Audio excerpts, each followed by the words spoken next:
Good afternoon, everybody, and thank you for joining me at the final session of today, which is all about the next generation of leaders and how leadership styles of the future will be different to ones now.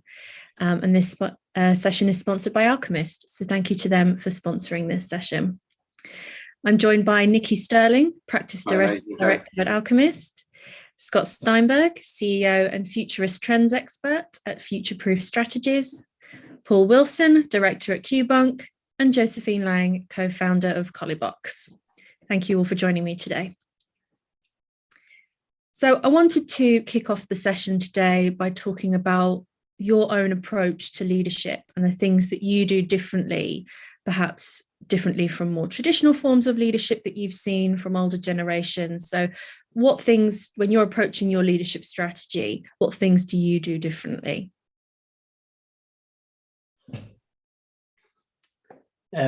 Shall I go first?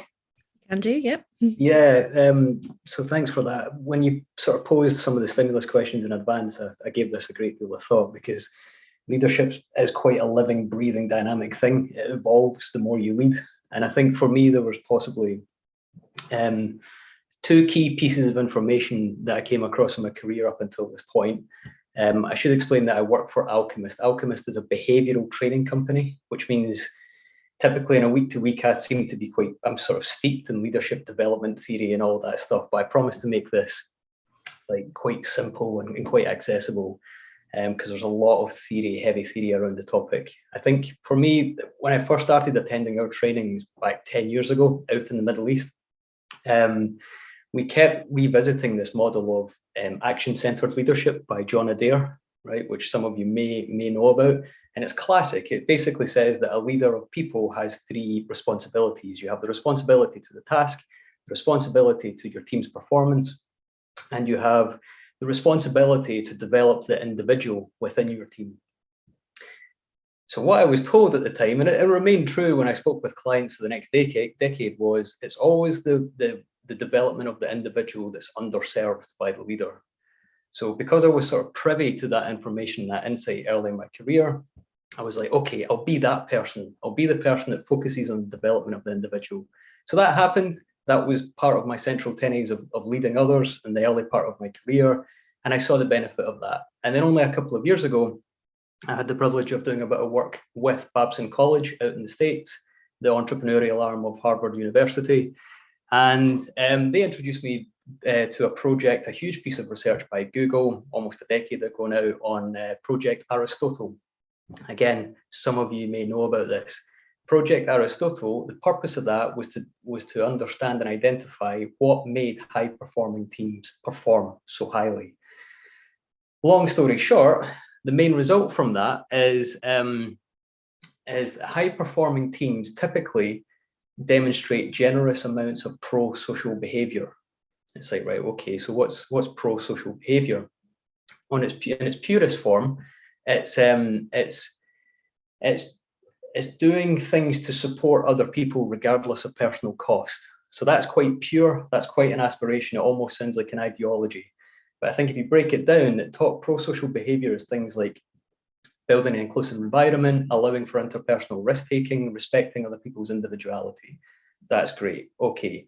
So as a leader, the extension of thinking was, okay, so what does pro-social leadership look like? And again, I think there's lots of literature out there about what that means.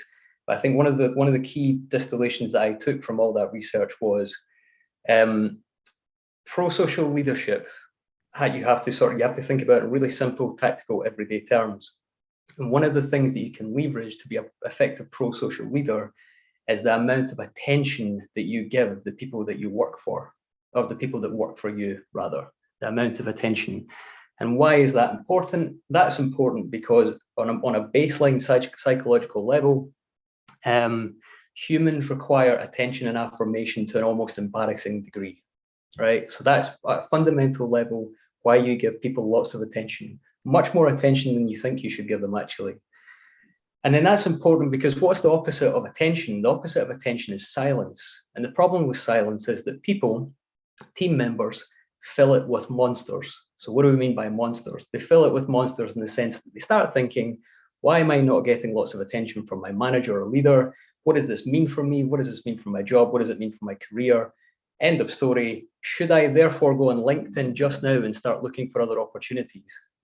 So in this whole sort of rhetoric that we've got at the moment about the great resignation, talent drain, the simple, most powerful action that a leader can perform right now is to give the people plenty of attention so that the monsters don't surface and their team members come away from LinkedIn. And then the final thing I'd say about that is the opposite of attention and what that creates in terms of feeling within people is exclusion. And through that work with Babson and all the professors and psychologists there, the problem with exclusion is it's the biggest single stressor that a human being will experience. And so myself and everybody at Alchemist and all the clients that we speak to, we try and drive leadership in a direction that makes sure that nobody ever feels excluded within the workplace. That's my answer. Thank you. Fantastic. Anyone else got anything to add to that question? Yeah, I mean, I'll just add to Nick's point there. I think it was a really good explanation about how to use the psychology in particularly and being a leader. And just it's nice as well to know that I'm kind of doing things right with all the training that Nick's had there. I've always just tried to take things quite instinctively when it comes to leadership, how I like to be treated and how I expect to be treated by others and vice versa. So for me personally, I always take quite a consultative approach when it comes to leadership. I always want to ask for the input of my team so that we can, really focus on the direction to help the business achieve our goals. I think now more than ever, it's really important as a leader that you include and put trust in your people to get that investment into your own ethos. And I think by doing that, that really does encourage them to perform better. But by giving them that level of being able to contribute, people feel valued. And as people, the biggest fulfillment needs that we all have is feeling that level of value, particularly in work, because we spend such a long time there. So, just touching on what Nick was saying there, that's kind of like what my approach is. And I'm sure as, business leaders, everybody kind of has that aspect as well to how they approach leadership. And just to build on that, if I might, I would point out that the next 10 years are actually going to bring more change than the prior 10,000, which means that as leaders, we're all going to be hit with more disruptions, harder, faster, and from more angles than ever before, which means that I think part of our fundamental role is to create other leaders at every single level throughout the organization, even if they don't have a formalized leader role in their title, to really create intrapreneurs, these entrepreneurial thinkers inside the business who can adapt to change more readily, make firm decisions, but not be so married to those decisions that they can't then pivot. So essentially, as a leader, I think part of the role is to create runway through which others can excel, make decisions, to decentralize choices, and to really set a North Star vision and goal, to check in regularly, to make sure that teams are working towards it, that you have measurable milestones and the like. But really, we need to give people a little bit more flexibility. It is the essence of future-proofing, in my opinion, just as resilience is important as well. And part of this, by the way, is getting your people to constantly envision the future, in my mind, and plan for it, even if it goes in different directions. So getting them to engage in scenario planning exercises, having them ask the right questions, that they are prepared for whichever direction the future goes, I think that's increasingly important as well. And again, that really requires every single individual in the organization to take on more of a leadership or ownership type role. I agree. I work in the kind of impact startup space. So I work in climate tech and food tech. So a lot of people join because they're very aspirational and there's a certain things they want to reach out to. So in kind of our sort of organizations, we're trying to really strive for the more horizontal sort of leadership. So everyone is in it with a common goal and everyone kind of brings the skills into it and try to create an environment together. In a sense, leaders are kind of an instrument to facilitate that so that everyone can be able to build their own team and their own skills and to reach a really common goal.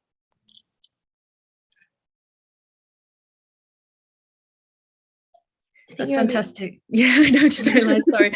I wanted to go into talking about career development and how you as a leader undertake career development and what that strategy looks like. If anybody wants to start with that one. So I'll kick off if it's all right. We heard about the old escalator through which you would take the career path up to the top that was traditionally set and fixed. I would argue that that's fundamentally broken. You heard Sheryl Sandberg perhaps equate the career development journey to climbing up a jungle gym. I would actually say these days it's more of a free climb where you have to create your own opportunities, your own handholds, which means that we really have to be thinking about it in terms of how many experiences can we gain, how many insights, how many opportunities, do we volunteer, do we create a startup, do we work with other teammates or other divisions on different types of projects that are maybe are outside of our comfort zone? Because really what we're trying to do is assemble a toolbox of different career insights and capabilities that we can mix and match in novel ways going forward. So for example, if you can pick up skills in communications, if you can pick them up in terms of research, maybe you were in a public relations or communications capacity, well, guess what? Those could translate well over to the research function or analysis. I mean, really what we're talking about is building up your professional toolkit so that you have the resources needed so that you can create career opportunities. And part of it too, by the way, I would also point out is it's not always a smooth upward climb.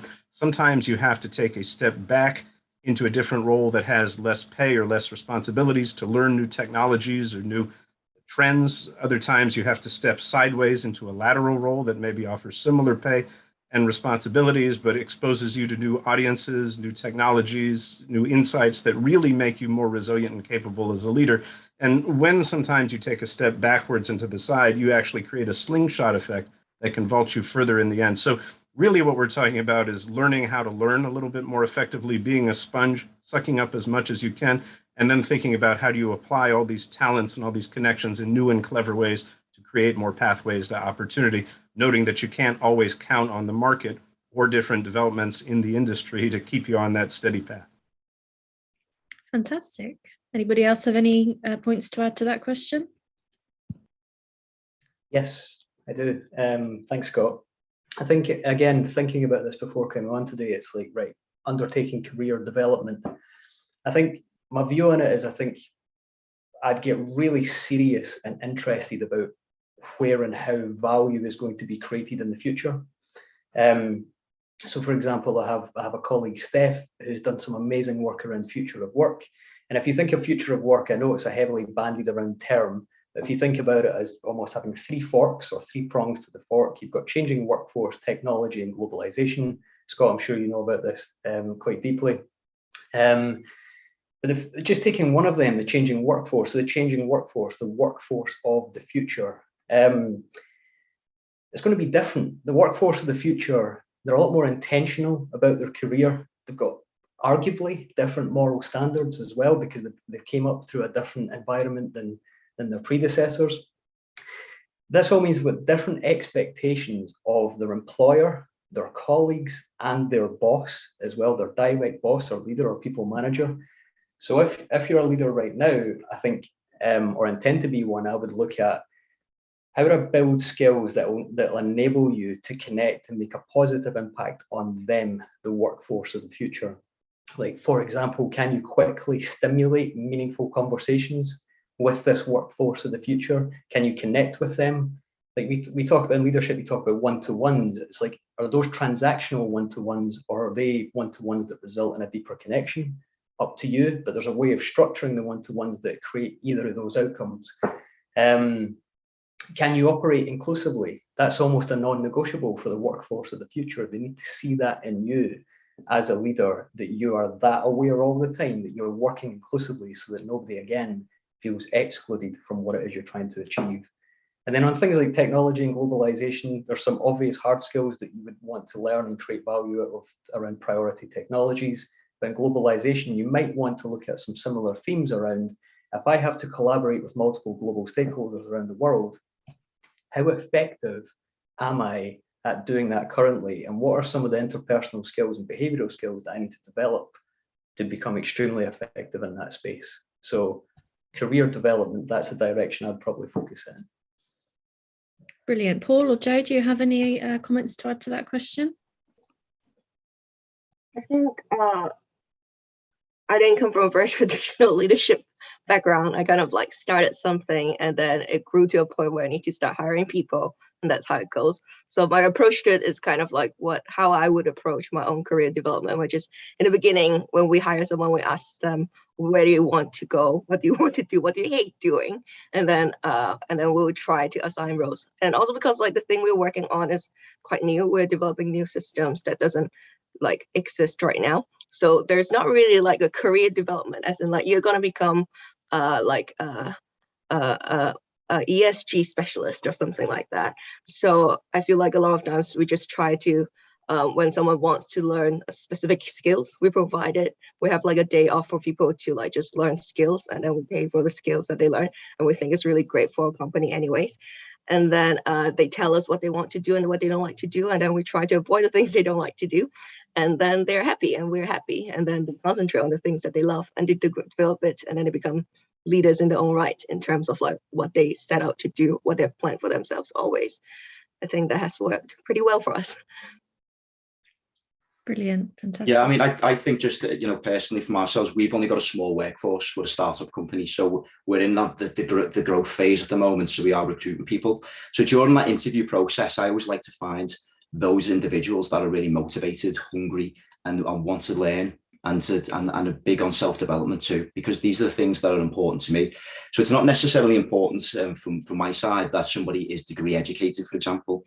If they want to come into the business and they prove that they're hungry enough to learn and want to develop, then I'll go out my way to really help them. And there's some fantastic free courses as well that are available throughout the UK and through all of the governments and the councils at the moment. I mean, just touching on Liverpool, the Metro Mayor of Liverpool City region have a Skills for Life programme. And this is a fantastic scheme that really is out there to help people to develop different skill sets in areas that they want to be able to create a career in. So if you're able to supply that to your staff, then not only are you going to keep somebody who's a fantastic worker who you've employed and got faith in, but you're going to be able to develop them and grow, and also make them grow with your company too. So that's kind of like the way I'm approaching things at the moment. It's really listening to what the career path of the individual who works for me wants to go in, and then harnessing that and really developing them and helping them to grow. Fantastic stuff. If we take a look back over the last couple of years and everything that's happened, not only with the pandemic, but also, everything that's come with it and lockdowns, and how the world of work has changed and how people work has changed. Do you see that everything that's happened over the last few years as having kind of altered leadership styles for the future? Were they sort of a catalyst for changing how leadership works going forward, as that sort of fundamentally changed how leadership works?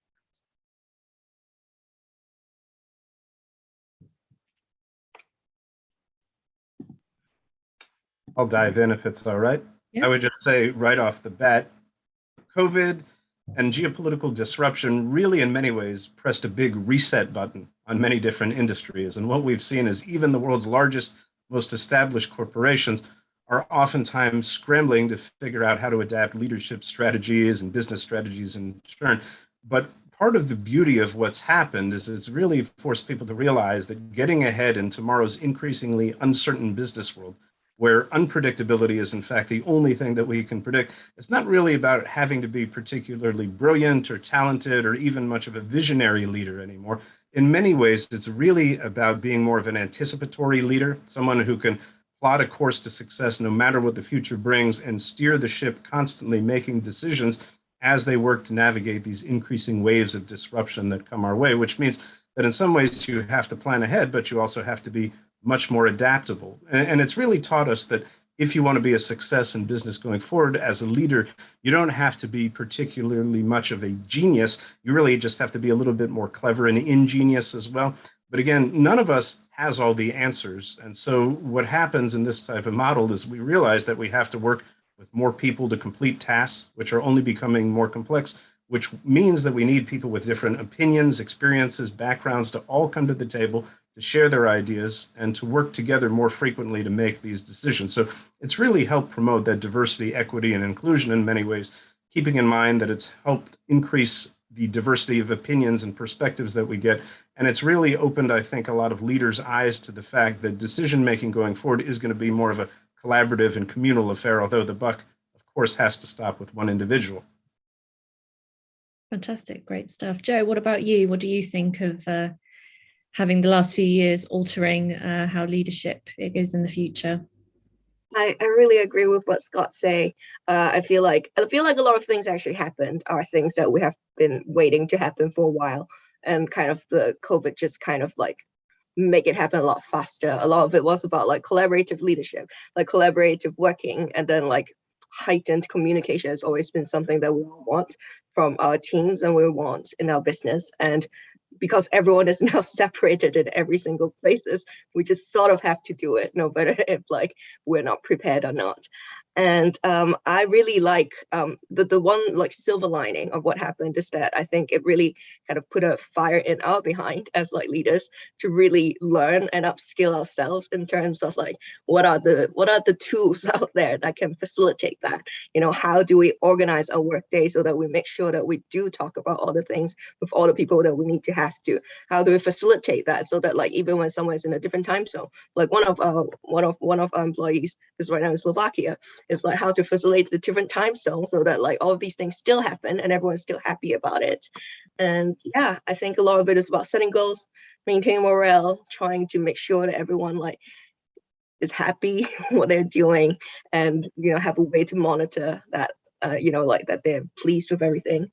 Yeah, I think a lot of it is just like making it happen a lot faster rather than like still thinking about, oh, is remote working a possibility in the future? It is just the future. It's here. You gotta adapt, even if you don't like it. Do something. Yeah. Fantastic. Paul, Nikki, do you have anything to add? I think, you know, just over the last couple of years, what we've learned is that time is the only commodity that we can't get more of. And I think, you know, from my point of view, from being a process engineer, it's kind of like quite a relieving thing, because now people are trying to understand just the waste that's involved in any kind of process. So, for example, you know, commuting to work and back every day used to take so much time. But now by being able to work at home with certain jobs, we can use that time more effectively. And so that in itself adds value to the business, you know, but also as a leader, it allows you to be able to understand your team better and to see what is actually, you know, what they consider as adding value to their lives. So it's been a fantastic way for us all to learn, for us all to adapt and evolve. And I think, you know, Scott and Joe really touched well on it. But it's certainly been that reset that we needed, I think, just so that we can all reflect on the amount of hours we were working, the amount of unproductive hours that we were also putting in. And now we can certainly add more value to our businesses, to our companies, and have a better work-life balance as well. Fantastic. Nikki, do you have anything to add? Yeah, well, first, I'd certainly agree with Joe in terms of COVID has been a massive accelerator towards probably destinations that we were going to anyway. But I think from a leadership perspective, I think there's more dimensions to it now, or certainly some of the dimensions are a bit more acute. I think that presenteeism is no longer as much of a thing as it used to be. I think a lot of the times now you're given the trust, the latitude, the autonomy to just achieve the result in any way which you seem most appropriate based on your professional judgment, of course, within reason. And I think there's a few implications for that as a leader. I think you have to be a lot more discerning and a lot more precise about what a result looks like with the people that you lead. I think you probably need to get quite keen on defining boundaries and a working relationship and do a bit of contracting up front with your team to agree what's non-negotiable and what is. I think you need to be much more flexible. And I think it's worth introducing the well-being angle as well. I think people expect now you to look after their well-being in a way that they maybe didn't 2 or 3 years ago. But I would also apply that to ourselves as well as leaders. I think you should probably look after yourself a little bit more, given what we've just been through. And I think you should maybe be a little bit more compassionate with yourself and project that onto your team also. Brilliant, great stuff. We've already sort of talked about how, as you've all sort of talked about, the the future is here already, as Joe said, and we've seen leadership having adapted very quickly over the past few years. But how do you think leadership styles are going to continue to adapt as time goes on? Do you think that the sort of the traditional view of leadership with one person at the top and people underneath will change? Will it become more community led? what do you think leadership is going to look like as time goes on, given everything that we've learned over the last 2 years? How is it going to continue to adapt?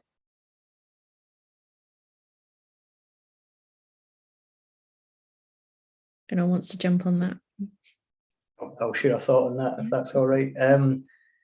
I think arguably the definition of leader or of a leader is changing. I think it's moving away from a leader being a positional title.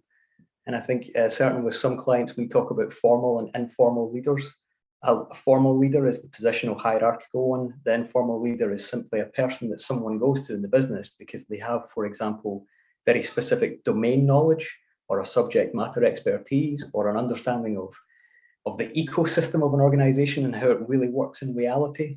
Those become informal leaders. And I think there's something in that as well. It's almost like an untapped resource from a leadership perspective that organizations can start to tap into to get more of the benefits of leadership out there into the environment that they're trying to create. Fantastic. Has anyone else got any thoughts to add to that one?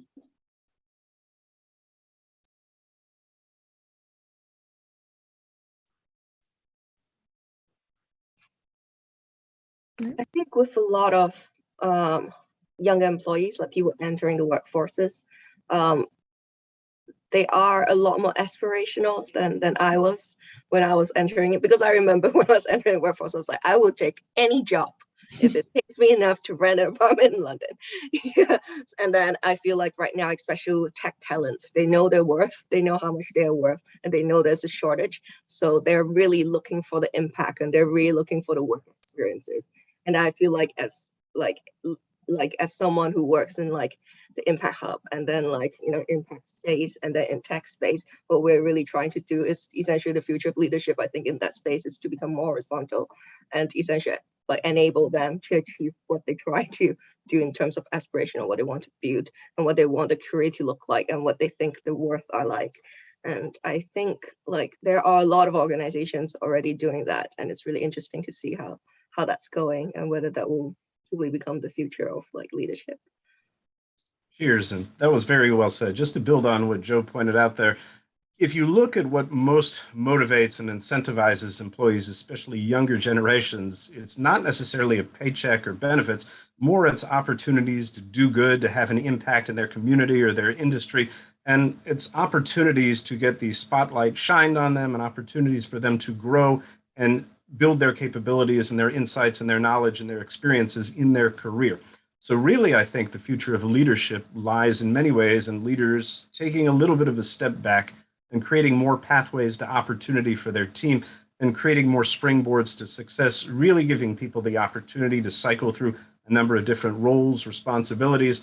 We see many organizations even creating systems where they have partners who share every single computer in the office, and those partners switch weekly. It could even pair the CEO with a brand newly hired intern, because it really exposes people to new ways of looking at the world, new strategies, new approaches, and new pathways of thinking. So really what we're talking about going forward as a leader is, again, enabling other people to give their best work and creating more opportunities to shine the spotlight, in my opinion, where it's rightly deserved, the people, the team members who really make your workplace such a wonderful place to be and your company so successful.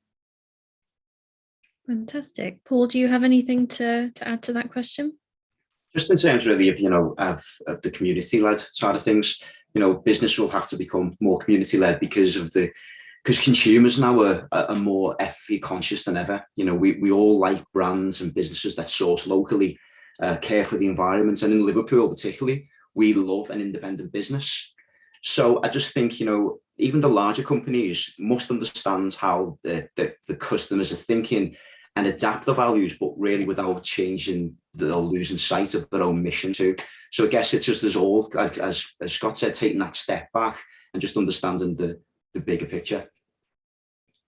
Fantastic. I want to bring us back to a point that Joe was talking about, how leadership has to be more horizontal, and we're talking about community-led. How does that work in businesses today? And are there any kind of examples that you've seen of horizontal leadership that have worked particularly well?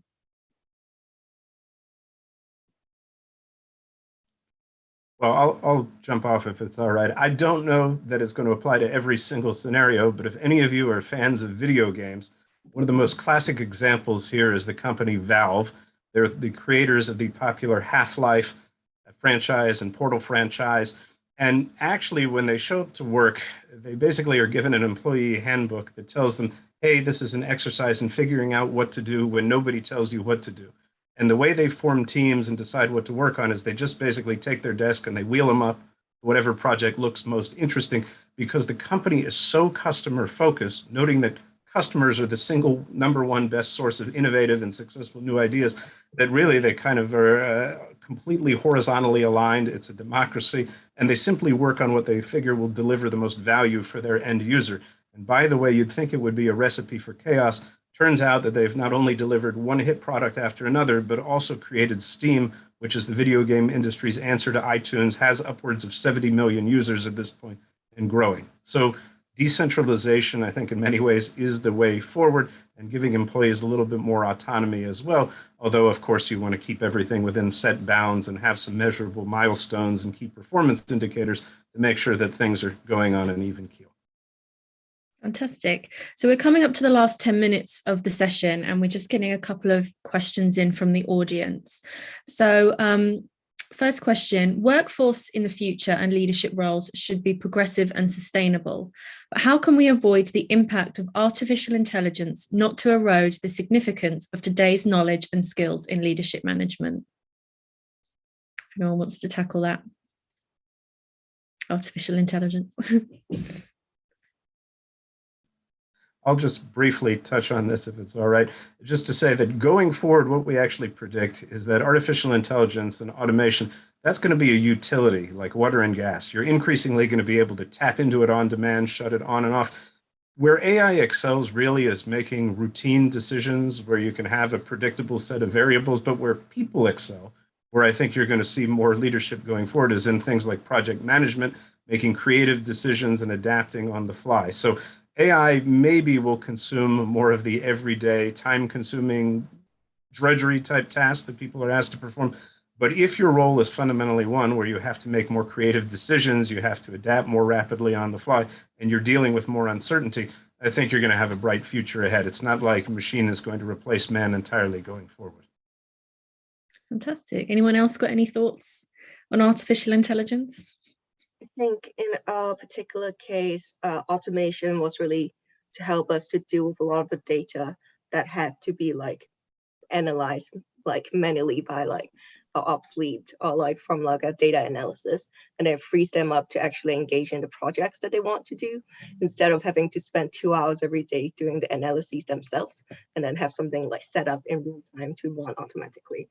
AI in terms have helped our business in terms of like implementing it into our kiosk, which used to collect reusables, and it means that our operators doesn't have to like use their time to like separate them, but instead focus on like training and other things and promotional of the schemes and other things, and essentially make the really dull part of their life a lot less dull, and free them up to do a lot more like personal development and other tasks that they might be interested in, which I think has been really great for us.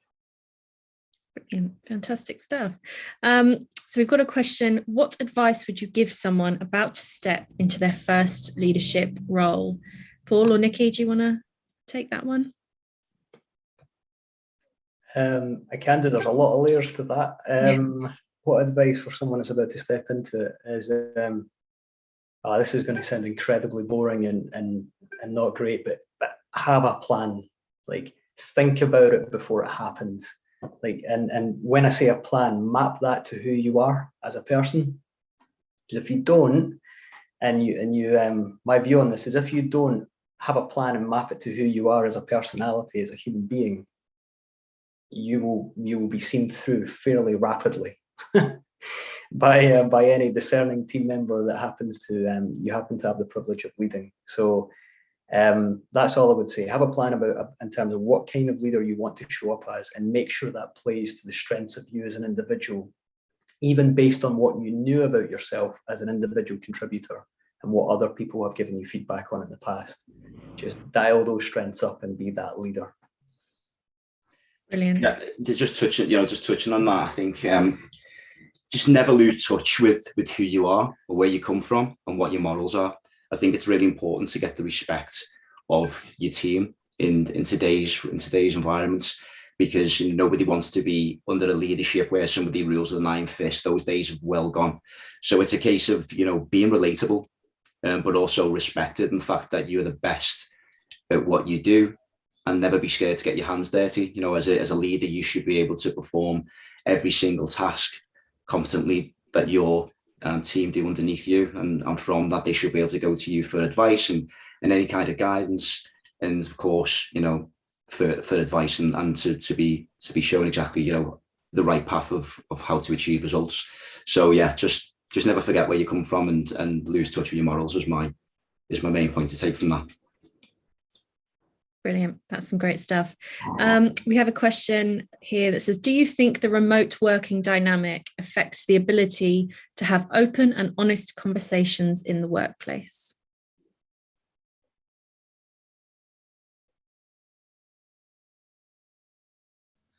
I only laugh because I think the workplace affects that dynamic more than the remote piece of the puzzle. In fact, really, if you want to be more successful going forward as an organization and as a leader, you need to have people more willing to speak up, to share their ideas, to let you know about rising challenges and opportunities. I mean, that's best practices, pretty basic table stakes for making sure that you're staying attuned to what's happening in your business environment and allowing yourself the freedom and the insight that you need to effectively adapt in turn.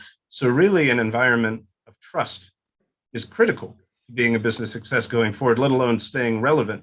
And on top of it, part of this too is getting people comfortable with the idea of failure, to say, hey, it's not this huge uppercase concept of failure that's very embarrassing and costly.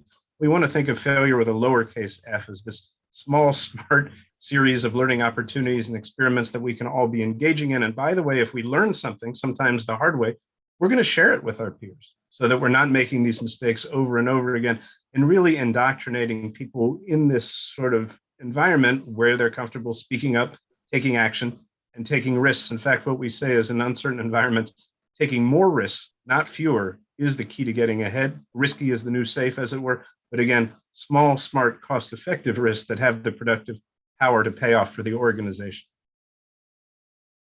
Brilliant, fantastic. Yeah. Sorry, do you mind if I just build on what Scott said? I think build on what Scott said, and also to link it back to my first point about pro-social leadership, is you can find that if you dial up the amount of attention, quality attention that you give team members, the more open the relationship becomes. It's like an organic output of increased attention, an organic output of creating a pro-social environment. Not to sound like an evangelist for pro-social behavior, but there is something in it, we believe, and so that would be my view on that, is use it as an output. It will be an output if the leadership's done correctly. Brilliant, fantastic. What do you think of organizations that aim for a flat structure and remove hierarchy? I've heard this is what some big tech companies do, but how does it work?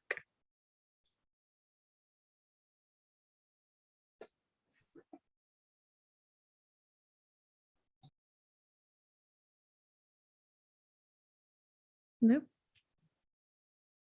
We've got one more question. I can move on to that one. Oh, it's all right. I'll just quickly field it and say that what we see is a combo of things. A lot of these folks, they, like I was saying, decentralize decision-making, and they put it in the hands of committees or teams that are charged with making firm decisions, and they're typically staffed by individuals from different departments and backgrounds. And on top of it, they really work to make their internal processes a springboard to innovation, not a barrier.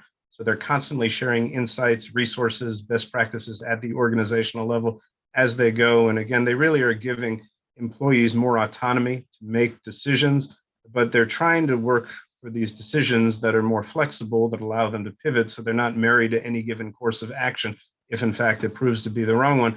And they are providing oversight from a number of individuals who are empowered to basically make some tie-breaking calls or make sure that things are adhering to time, budget, and the like.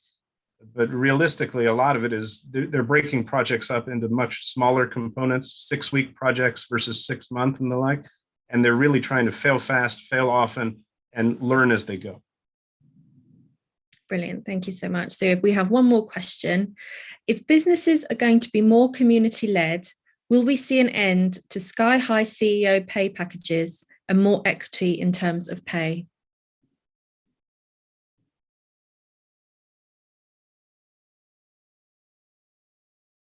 If anyone's got any thoughts on that. I can offer a thought on that, yeah, that maybe addresses some of what that question's getting at. I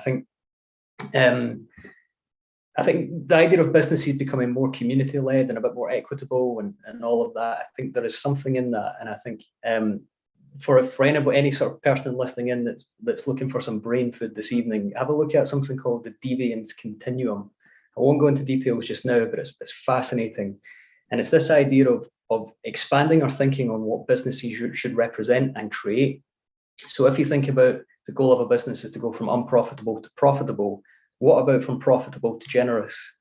What about from ethical to benevolent, right? And again, anybody that's listening into this is perhaps a leader of their own business or leading a business or has a certain amount of influence in a larger business.